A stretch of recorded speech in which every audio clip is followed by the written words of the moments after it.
seated.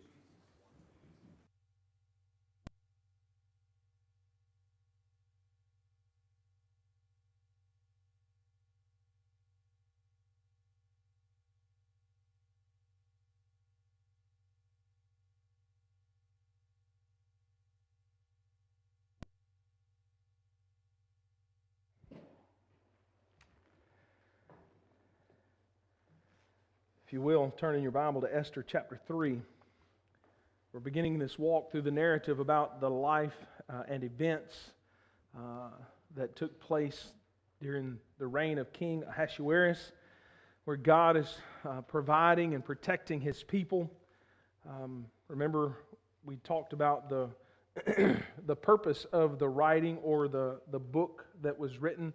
Possibly Nehemiah wrote it. I lean towards Nehemiah more than Mordecai. But he wrote it to encourage the people who have gone back to Jerusalem to rebuild the temple, to reestablish their home there. And it's a difficult time. They've built the temple. It's not near as big and as beautiful as Solomon's temple, so the people are kind of bummed out about that. They built the temple, but the glory of God hadn't shown back up. They're still struggling. There's still no prosperity. They're just trying to eke out a living, and they're getting very frustrated, very discouraged, and it's just a struggle for them. But Nehemiah, I believe, writes about what happened in the life of Esther, how God used this very simple young lady to rescue His people. And in this narrative, we looked at the first chapter, talks about and introduces us to King Ahasuerus, who was the greatest, most powerful man on earth at the time. He reigned over the largest kingdom, the biggest military, the greatest finances. His word was law. Whatever he said had to be done, and it couldn't be changed. So he had all authority, all power, and all the resources at his disposal. And so we're introduced to him, and then he gets frustrated at his queen Vashti because she won't do what he says to do. So he dethrones her and exiles her. And after he gets back from what we believe was his expedition into Greece to conquer Greece, he came back and was kind of bummed out because big palace, no queen. So his guys said, we need to come up and find you a new queen. So they proposed, let's go throughout all the 127 provinces of your kingdom, and let's gather up all the most beautiful virgins there are. And then before she was presented to the king. And Vashti happened to be one of those. She had no desire to be queen. She had no desire to be caught up in this mess, but she humbly followed and she obeyed Mordecai. And we talked about last week the humility that she had, this personality that she had, that everywhere she went, she was well liked.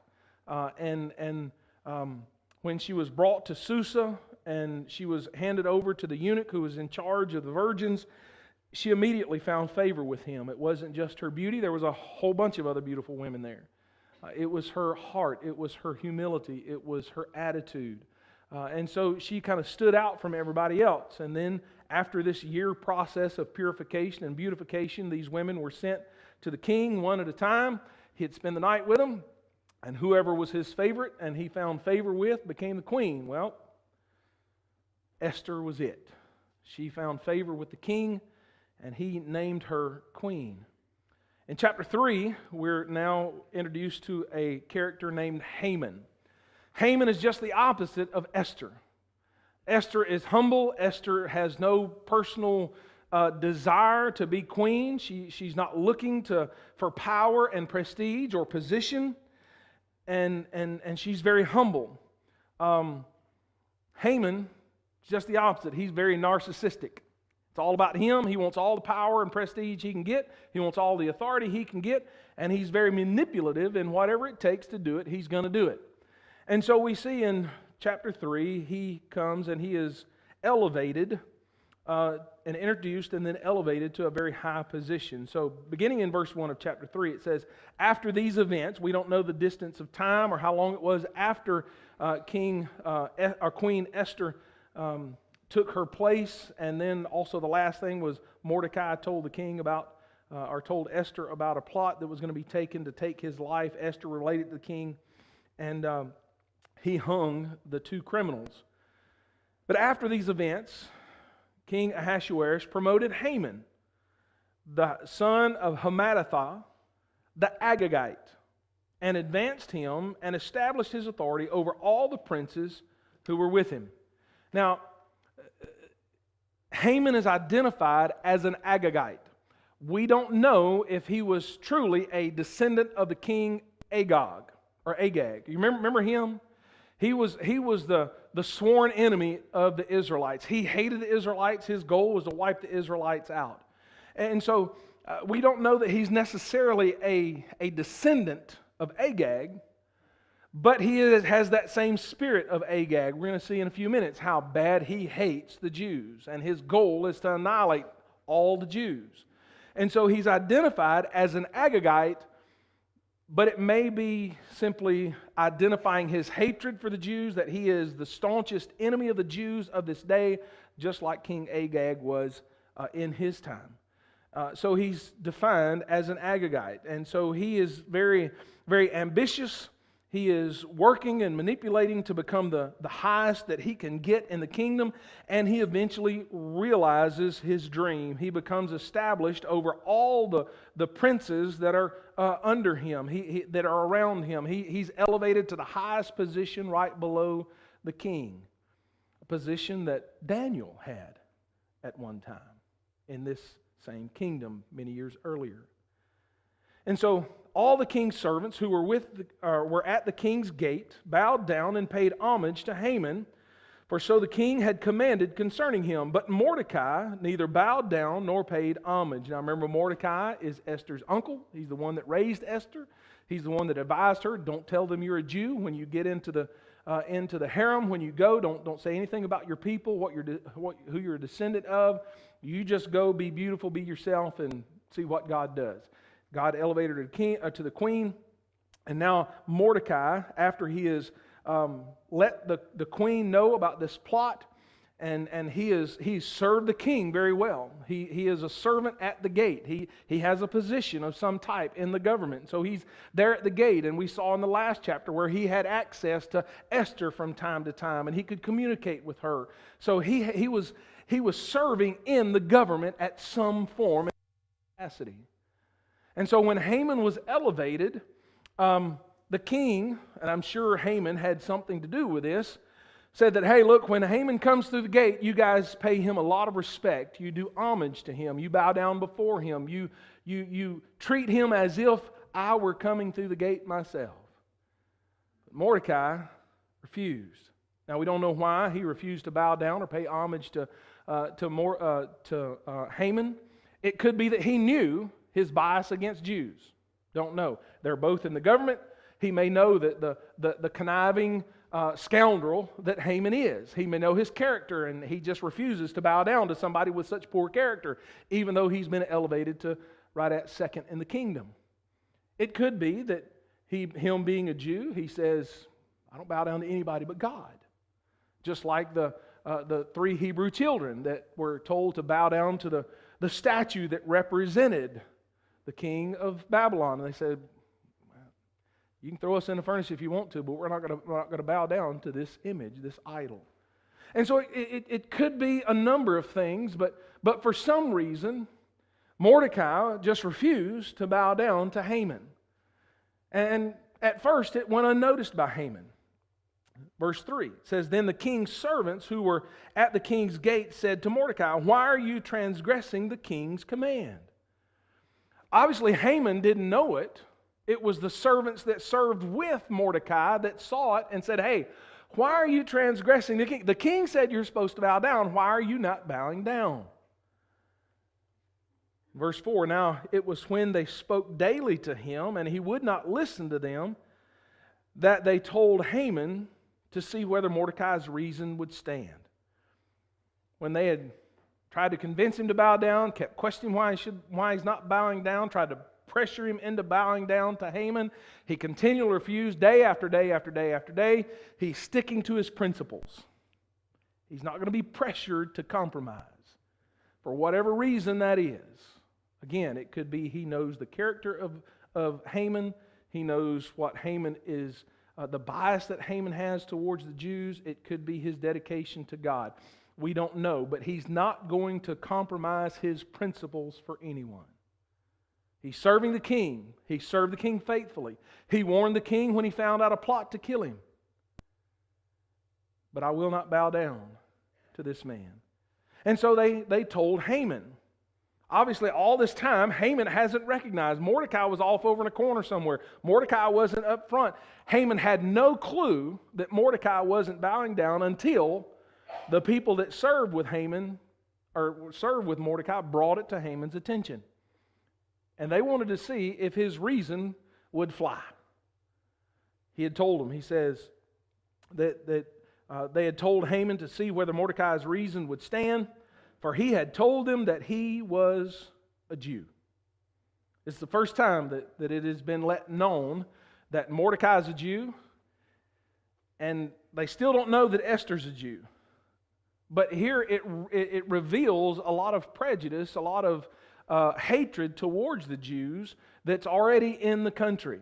The people all the way from Daniel's time. Remember when Daniel first came and he was elevated to one of the three major leaders in the kingdom?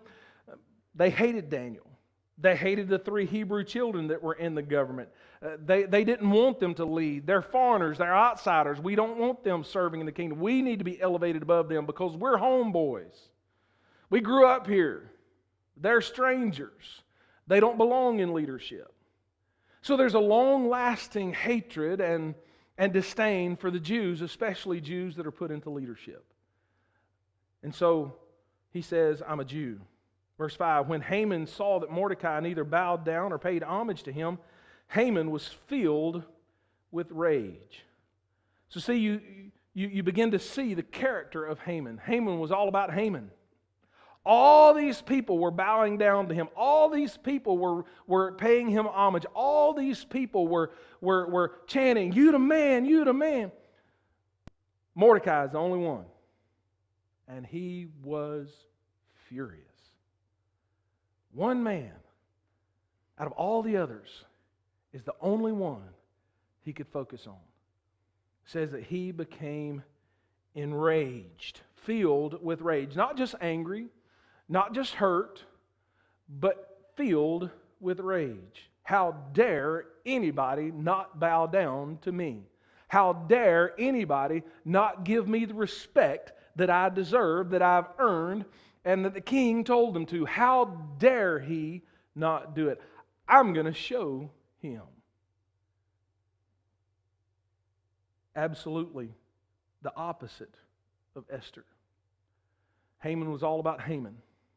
Haman was all about his pride. He was an egocentric, narcissistic man who wanted everyone to see, to declare how great he knew he was. Verse 6, but he disdained to lay hands on Mordecai alone, for they had told him who the people of Mordecai were. Therefore Haman sought to destroy all the Jews, the people of Mordecai, who were throughout the whole kingdom of Ahasuerus. So, in his rage, in his prideful disdain, he said, I don't want to just punish Haman. I want to get rid of all these despicable Jews. I want to purge the land of these vermin. I'm so mad, it's not just Haman, it's every Jew that needs to pay for Haman's disrespect, or for Mordecai's disrespect for me. And so he starts coming up with the plot. Verse 7, in the first month, which was the month of Nisan, in the 12th year of King Ahasuerus, the pur, that is the lot, was cast before Haman from day to day and from month to month until the 12th month, that is the month of Adar. And then Haman said to King Ahasuerus, so he's got his plot, he's got figured out, how can I get these Jews? He comes up with a plan. He rolls the dice until he comes up with a day and a month. And then he goes to the king. And this is what he says about the Jews. This is how he gets the king on his side. There is a certain people scattered and dispersed among the peoples of all the provinces of your kingdom. Their laws are different from those of the other people, and they do not observe the king's laws. So it is not in the king's interest to let them remain. Now, one man didn't bow down to Haman, and now because of that, he's decided that all of them need to go. And he comes to the king, and he gives him a reasonable, the king, if he's elevated to the second in charge, obviously King Ahasuerus trusts Haman. He likes Haman. He takes Haman's word. He said, look, I found out there's a group of people in your kingdom that their laws are different from other people in the kingdom, because all the other folks, all these other nations that we've taken over, they obey your laws. They do what you say, but these people, they don't. And they're just troublemakers. They're problems all over the kingdom. So you just need to let me get rid of them. The king takes him at his word. He says, verse 9, it says, if it pleases the king, let it be decreed that they be destroyed. And I will pay 10,000 talents of silver into the hands of those who carry on the king's business and put it into the king's treasury. So he sweetens the pot a little bit. Not only, king, are they troublemakers, not only do they not pay attention to your laws, not only are they different from everybody else, but I'll pay you 10,000 talents of gold or silver if you'll let me do this. He takes the pride of the king and the greed of the king and says, surely this will be enough. And so he has his plan. Verse 10, then the king took the signet ring from his hand and gave it to Haman, the son of Hammedatha, the Agagite. Again, he's described as the Agagite, the enemy of the Jews. The king said to Haman, the silver is yours, and the people also. Do with them as you please. The king didn't investigate. The king didn't get any other advice. He just simply took the word of Haman. So you obviously have my best at heart. I trust you. I've known you. Hey, you're willing to put up 10,000 talents of silver to do it? Get her done. Here's my signet ring. Now you got to remember that the signet ring carries all the authority of the king. Unless a decree is sealed with the signet ring of the king, it carries no weight. But any decree that's sealed with a signet ring, they'll take some wax and melt it over the parchment, seal it with the ring, or put the imprint of the ring over that. It's sealed by the signet of the king. It is now as if the king himself is speaking these words to whoever reads them. And so he does that. He has all the authority of the king. He has all the power of the king. He has all the resources of the king. Everything that he needs to carry out the destruction of the Jews is at his disposal. And look how it's worded. Verse 12. Then the king's scribes were summoned on the 13th day of the first month, and it was written just as Haman commanded the king's satraps, to the governors who were over each province, and to the princes of each people, each province according to its script, each people according to its language, being written in the name of the king Ahasuerus and sealed with the king's signet ring. The letters were sent by couriers to all the king's provinces to destroy, to kill, and to annihilate all the Jews. I think he's pretty thorough. He's covered all his bases. There can't be any confusion about what's to happen. There are to be no more Jews in all the kingdom that King Ahasuerus governs. Now again, this carries the full weight, authority, and resources of the king. This is the most powerful statement in all the land. There's nobody on earth that's more powerful than this king at this time. And all of his power, all of his resources, all of his authority is directed towards the annihilation of all Jews within his kingdom. That includes the ones in Jerusalem. You talk about persecution. You talk about feeling helpless. There is no one on earth more powerful than this king, and there is no one who can stand against this proclamation. So you can see verse 14. Let's finish up verse 13. To kill and to annihilate all the Jews, both young and old, women and children, in one day, the 13th day of the 12th month, which is the month of Adar, and to seize their possessions as plunder. A little bit of encouragement there. A copy of the edict was issued by law in every province, was published to all the people so that they should be ready for this day. The couriers went out impelled by the king's command while the decree was being issued at the citadel of Susa, and while the king and Haman sat down to drink, the city of Susa was in confusion. Can you imagine if the government of the United States told all of the military and all of the resources and everyone in their power and authority, police, whatever, okay, December the 26th, you're to kill every Christian, and you can take all their possessions as plunder. I think we'd be worried a little bit, don't you? But notice the lack of concern for King Ahasuerus and Haman. Now, the king wasn't mad at the Jews.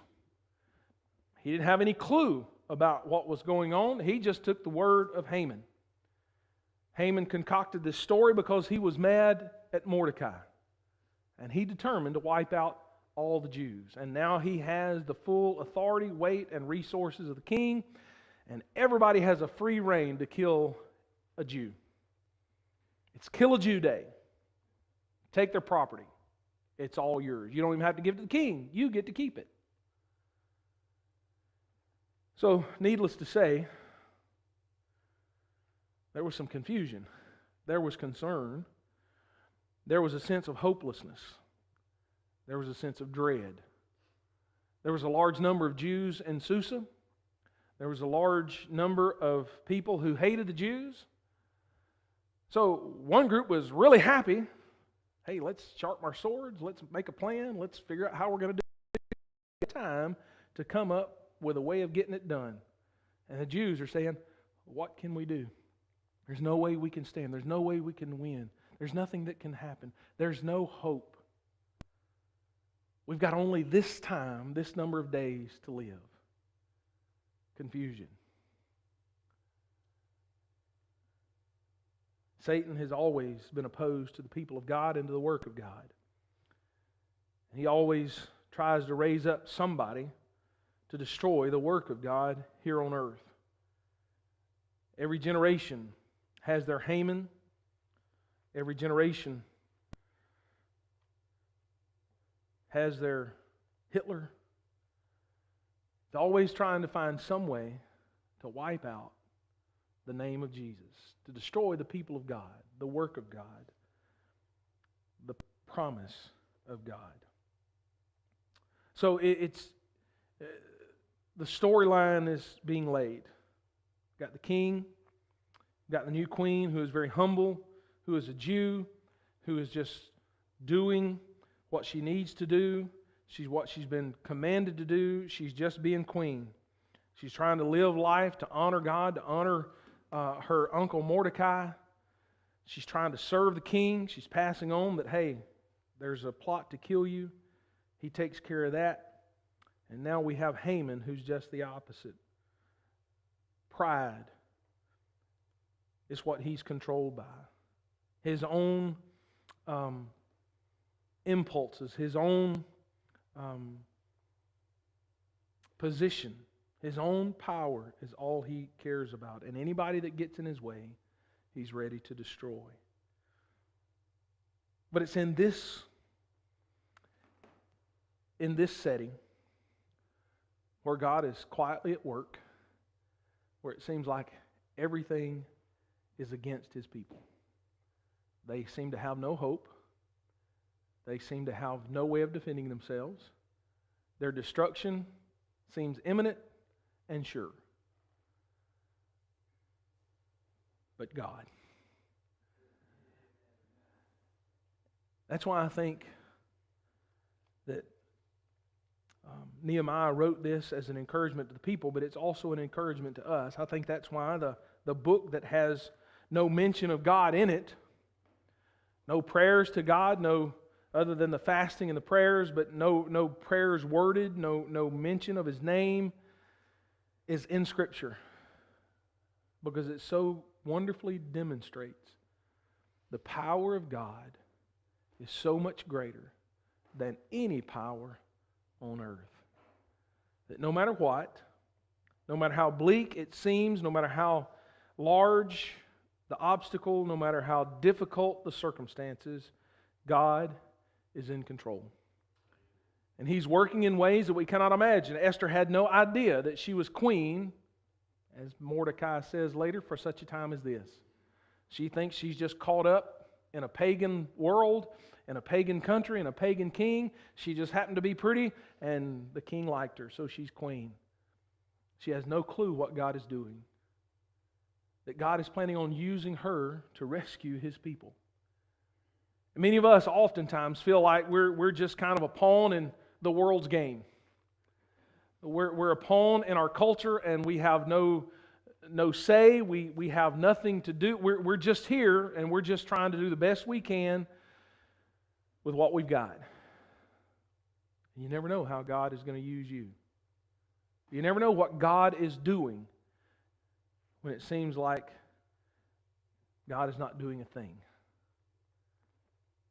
And I hope that in this story, in this narrative, in this retelling of the events that lead up to the celebration of Purim that the Jews still celebrate today, reminds us that our God is greater, our God is stronger, our God is able. So just stay faithful. Trust Him. Live humbly, be usable, and there's no telling what God is going to do.